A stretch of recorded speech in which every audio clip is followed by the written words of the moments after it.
Hello guys, we are back with our next lecture. In this lecture, let us go through eliciting the requirements. Eliciting is nothing but gathering the requirements, guys. So how you can gather the requirements. So in our last lecture, we have gone through how to initialize a requirement gathering process, right? So now let us go through how you can collect the requirements in a proper way. Okay, so eliciting helps the customer to define what is his requirements. So these are some kind of steps, or you can say these are some kind of activities which help the customer to define his requirements. So the first thing that he can do is collaborative requirement gathering. So we can do a collaborative requirement gathering as a team, guys. So gather software requirements is a team oriented activity. In this activity, software team members and software engineers, managers, members of market and product engineers respectively work together, and the aim of this whole process is to identify the problem, to suggest solution, to negotiate about approaches, to specify the preliminary set of solutions and requirements. So basically the whole idea of this project is this four steps, guys. They want to identify the problem, they want to suggest some solutions, they want to negotiate the approach, and they want to show some kind of requirements. Okay, so the second, this is nothing but collaborative, so this is done by a group. Okay, so the second type will be interview meetings. So basically you can collect the requirements by interviewing or by conducting some meetings with the client, right? So the objective of conducting an interview is to understand the customer expectations for the software.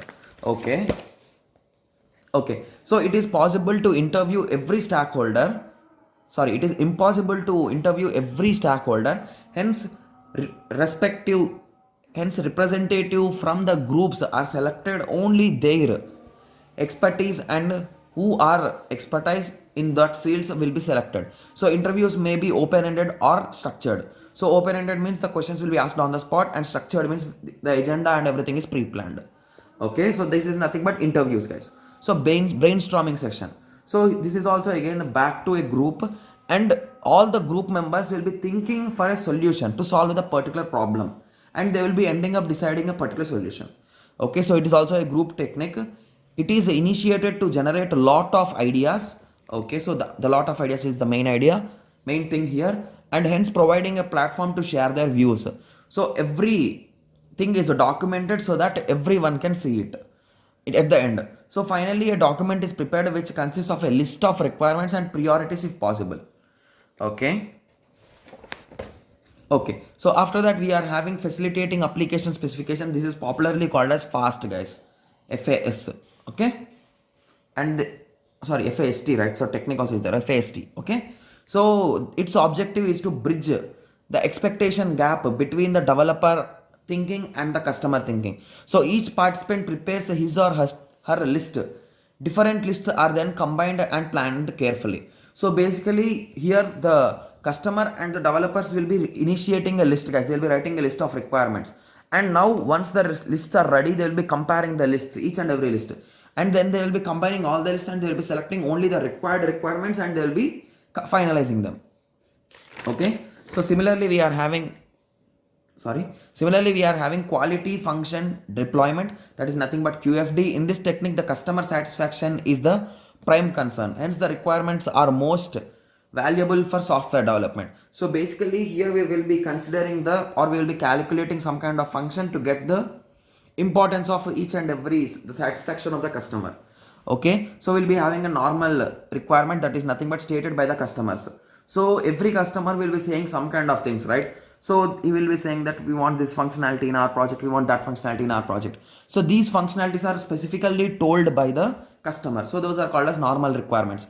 So requirements stated by the customers, and they are considered into the normal requirements from customer satisfaction. So you can say that graphical display and the specific system functionalities, to be clear, and the expected requirements. So expected requirements are not specified by the client, guys. He will be expecting from us, but he will not define them ever. Basically like user friendliness or easy to install and help menus and everything. So these requirements are implicit type of requirements. These requirements are not clearly stated by the customer, but even then the customer expects them. So he want his program, or he want his application to be user friendly and all those things. Yes, yes. So explicit requirements. So these requirements are neither stated by the customer nor expected, but to make the things properly for the consumers, like to the end users, we will be using them. So like we will be using proper UI, proper interaction, easy using colorful items and everything. Okay. Okay, so the last approach will be use case approaches. So basically here you will be drawing the use cases, guys, like what is the relation between the things. So that will be clear ideas. So guys, we'll be discussing about this in the next lecture only, don't worry. So this technique combines text and pictures to provide a better understanding of the requirements, as picture helps a lot faster to understand than a normal English. Yes? Okay. So in the next lecture, we'll be going through the development or deploying of use case diagram. Okay. So I hope everyone got some basic idea about the eliciting of requirements, right? So how you will collect the information, like with collaboration, interviews, and brainstorming for ideas, and fast technique and QFDs, and after that you will be using the use case diagram. Okay. So I hope everyone got a small idea. So in the next lecture, we will be going through deploying or developing of use case. Okay, so let us meet in the next lecture. Thank you. Thanks for watching.